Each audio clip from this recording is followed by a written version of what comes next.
Mesdames et messieurs, bonjour et bienvenue dans le Focus Éco. Le Maroc a émis un emprunt obligataire sur le marché financier international de 2 milliards d'euros en 2 tranches. La première tranche d'une maturité de 4 ans et qui porte sur un montant de 900 millions d'euros. La deuxième d'une maturité de 10 ans, elle s'élève à 1,1 milliard d'euros.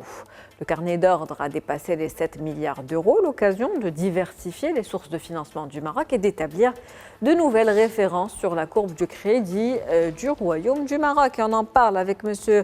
Abdelghani Yomni. Vous êtes analyste économique, vous êtes également expert en politique publique. C'est un plaisir de vous avoir avec nous dans ce Focus Éco. Le plaisir est réciproque. Merci Myriam Hamichi de cette invitation. Et puis merci d'avoir fait le choix de ce sujet dans ce monde économique incertain et mouvementé.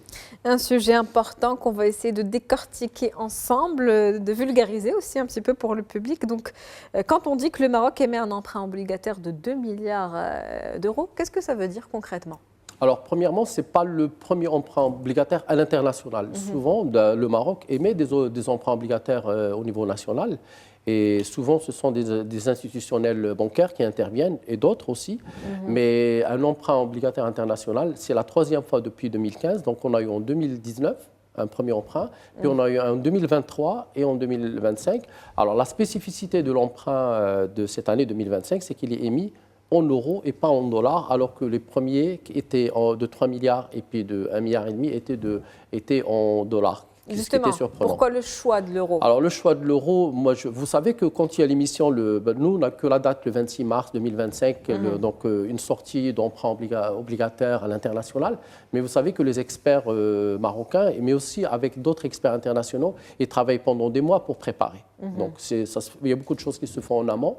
Donc moi je crois que le choix, c'est peut-être parce que la courbe du cours du dollar est très variable, et aussi on ne sait pas où va le dollar, ça c'est premièrement. Et deuxièmement, il y a eu aussi le choix de banques européennes pour ce travail. Il y a eu, la Citi, donc anglaise, la Citibank.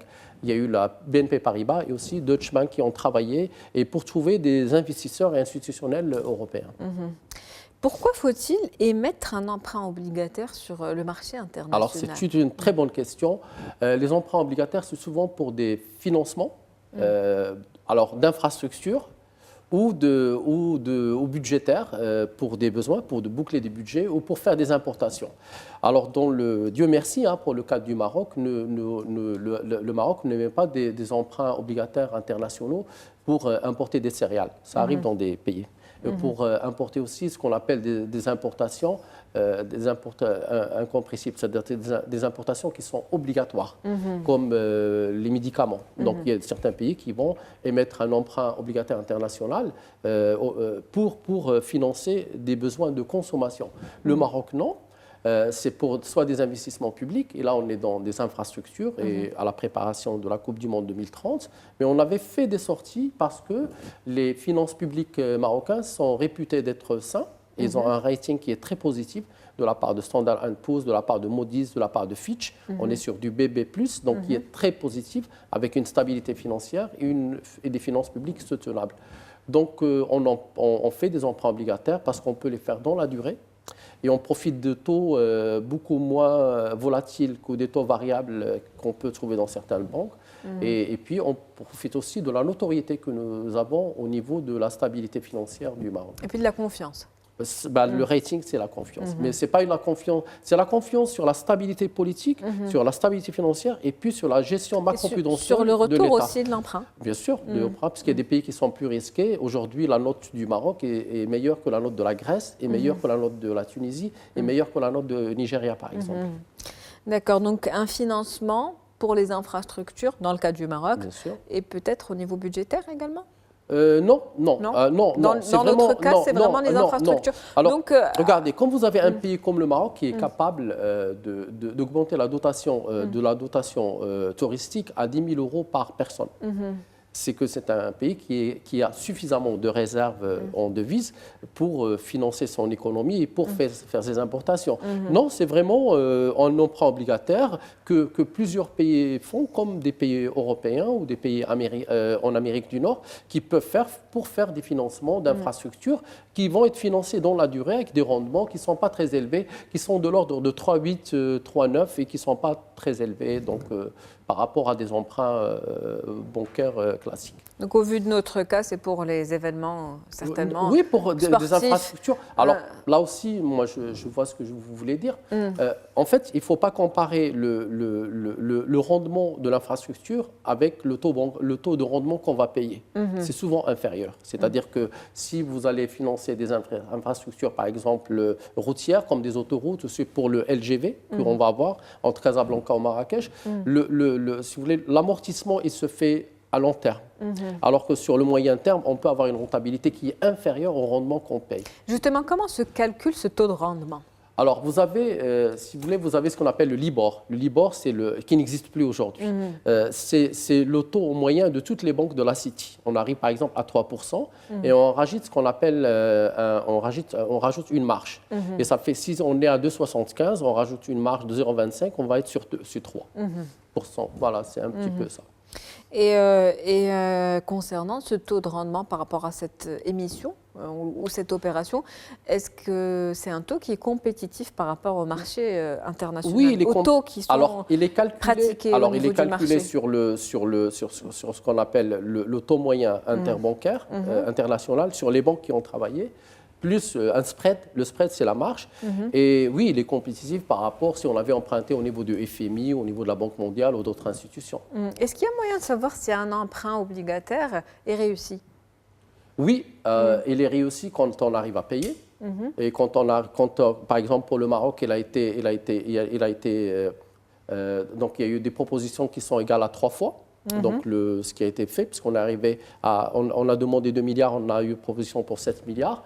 Et puis, il faudrait payer l'emprunt. Et normalement, ça peut. De toute façon, ce n'est pas très élevé, 2 milliards, c'est rien. Voilà.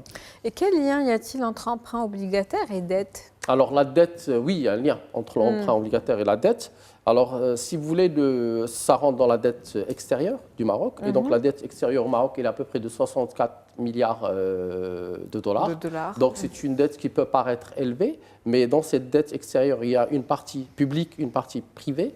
Et l'endettement public du Maroc, il est à peu près de 70% du PIB. Donc, notre dette reste soutenable.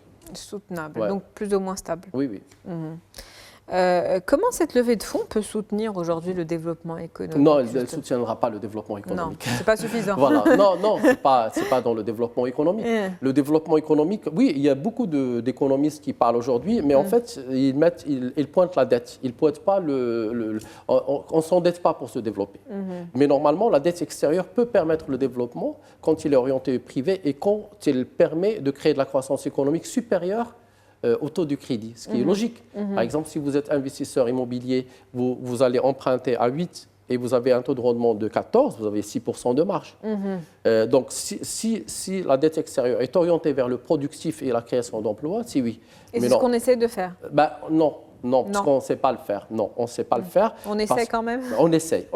En fait, le Maroc aujourd'hui se dote d'infrastructures qui sont de qualité, mais il faudrait que l'appareil productif suive. Et l'appareil productif aujourd'hui ne suit pas. Et ce n'est pas les emprunts obligataires qui créent la croissance économique, ce sont les investissements directs étrangers. Et pour qu'ils arrivent, il faut avoir le palier. Et le palier, c'est ces infrastructures qui peuvent attirer des IDE.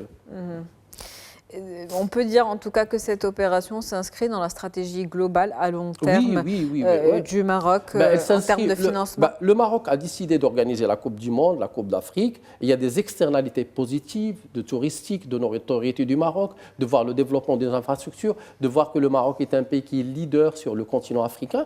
Donc ça attire indirectement des investissements directs étrangers productifs, mais pas directement. Et de toute façon, dans tous les pays du monde, les infrastructures ont un rôle très important, mais après, il faut qu'il y ait le levier des entreprises productives, manufacturières, qui permettent de créer de la croissance. Et normalement, ça doit s'enchaîner.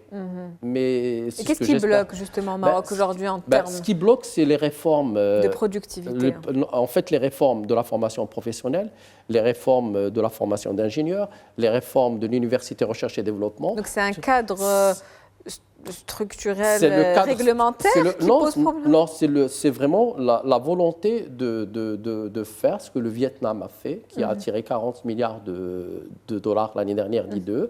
C'est vraiment d'avoir un capital humain qui suit, il faut le produire. Ça demande un peu plus de temps que de faire des autoroutes et des ponts.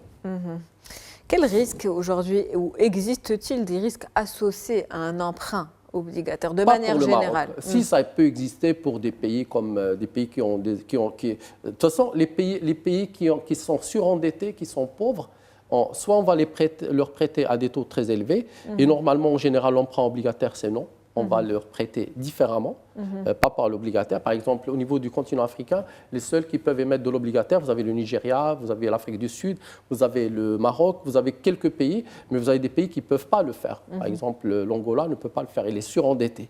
Donc, et c'est quoi justement la spécificité de cet emprunt obligataire? Qu'est-ce qui le différencie des autres types d'emprunts? Il est allongé dans le temps parce que vous payez que ce qu'on appelle le coupon, vous payez que les taux de rendement et vous payez le capital à la fin. Donc c'est ça ce qui est la spécificité. Et on va être intéressé à l'obligataire. Ceux qui s'intéressent à l'obligataire, ce sont des institutionnels éparpillés. Ça peut être des gens qui ont des capitaux, qui ont de l'argent, mais ce n'est pas des États qui vont vous prêter. Donc ce sont des tranches et ces tranches vont intéresser des gens qui ont des fonds et qui vont investir. Ça peut être aussi des fonds d'investissement qui vont être intéressés par l'obligataire.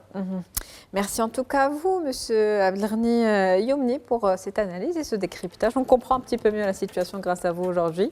C'est un plaisir de vous avoir avec nous. Je rappelle que vous êtes économiste et expert en politique publique. Merci pour l'invitation. Merci. Merci de l'avoir accepté. C'est la fin du Focus Éco pour aujourd'hui. On se retrouve demain avec un nouvel invité, nouveau sujet. Très bonne journée.